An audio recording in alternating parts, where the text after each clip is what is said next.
What's up, CFO gang? It's your boy J Tuck. Real Cowboys fans, stand up. And yo, OTAs is kicking off, so it's starting to feel a lot like football around here. I know for a lot of you watching this channel, y'all play fantasy football, and I got a lot of friends who do great content covering fantasy football. Salute to my girl Steffi Small. So I'm getting tons of messages when it comes to the Cowboys like, yo Tuck, what about this? What about that? What about this? As they're starting to build up, their content and their manuals and different things. So I said, you know what? I'm not going to respond to 1,000 different texts and tweets. I'm just going to drop a video and tell you guys what I think when it comes to the Cowboys and fantasy football for this upcoming season. Now, I'm going to be completely transparent because we are family. I quit playing fantasy football last year, and it was the best decision I ever made in my life, right? I ain't have to worry about Mark from accounting waiting all the way till January to send me my $300. No, I am in a legal state, so I get my $200 pronto soon as Tony Pollard crosses that end zone. Salute to all my prop bettors out there. So I didn't play fantasy football last year, and more than likely I probably won't play this year, but I know a lot of you do, and who am I to judge? I still play Madden, so I ain't going to judge you if you play fantasy football. So when it comes to the Dallas Cowboys, the question that I'm getting asked a lot is about the tight end position, whether you should go Jake Ferguson, whether you should go Loon Schoonmaker, should you go Peyton Hendershot. Here's what I will say, and here's what I've been saying. I will not touch that position if I was playing fantasy football. It's too many uncertainties at the position. You got a lot of core guys. Now, I think that Luke Schoonmaker is going to get opportunity, but I also don't think Jake Ferguson is going out without a fight. So it's too many question marks. So this would be a player I would probably stash in the late rounds. Maybe the last pick, I would go with the Cowboys tight end, but I wouldn't address that position. Now, I'm glad that I would go get who I feel like is going to have a bounce back season, and that's MG13 Michael Gallup. I feel like when it comes to Michael Gallup, a lot of people have been counting Michael Gallup out because they feel like what they saw last year is who he is.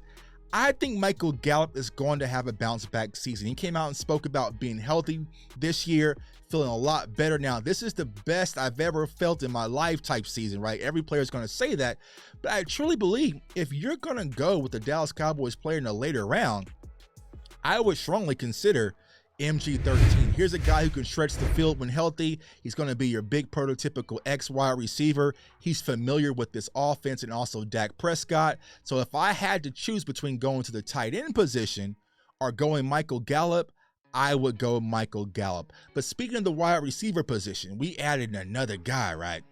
And I think that the Dallas Cowboys hit a home run. So number 4 would be Brandin Cooks.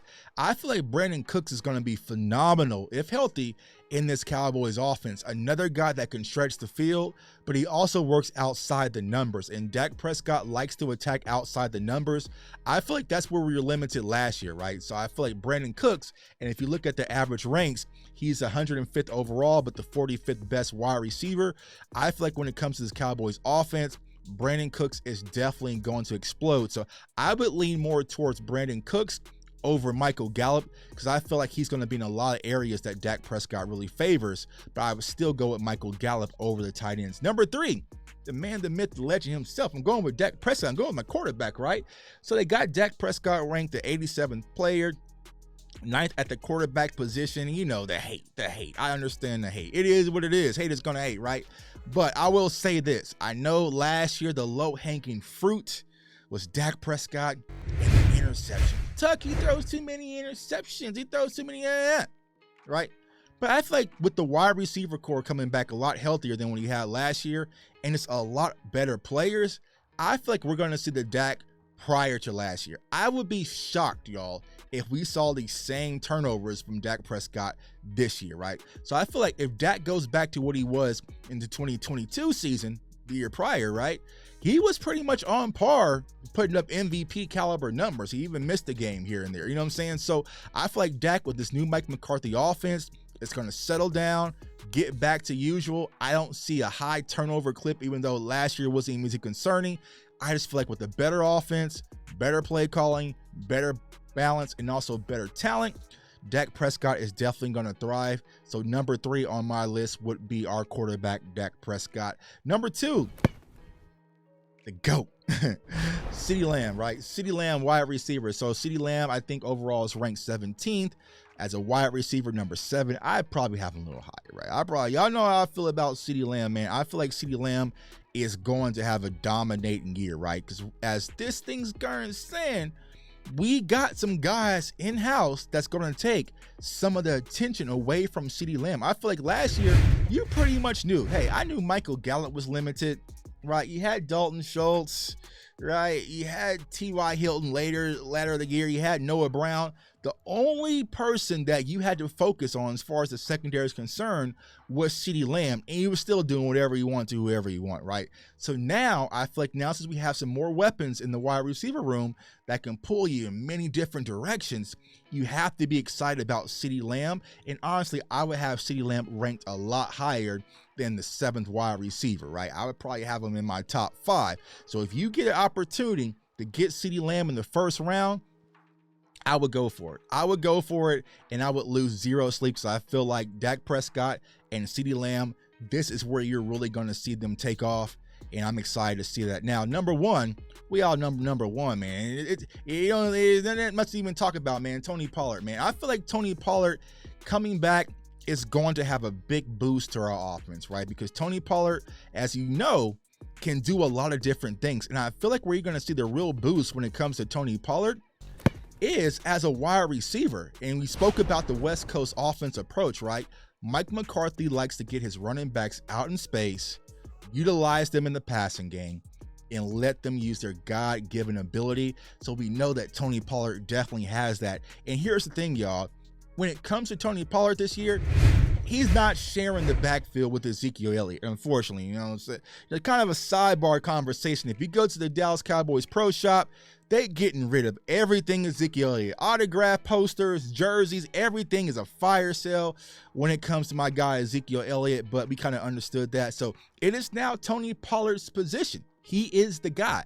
I know we got Malik Davis, and we have got Roe Jones, and we got Deuce Vaughn. We got some guys back there that's going to be able to spell a little bit. But when it comes to the running game, I feel like Tony Pollard is that guy, right? So I think right now he's ranked 13th overall, 8th in his position.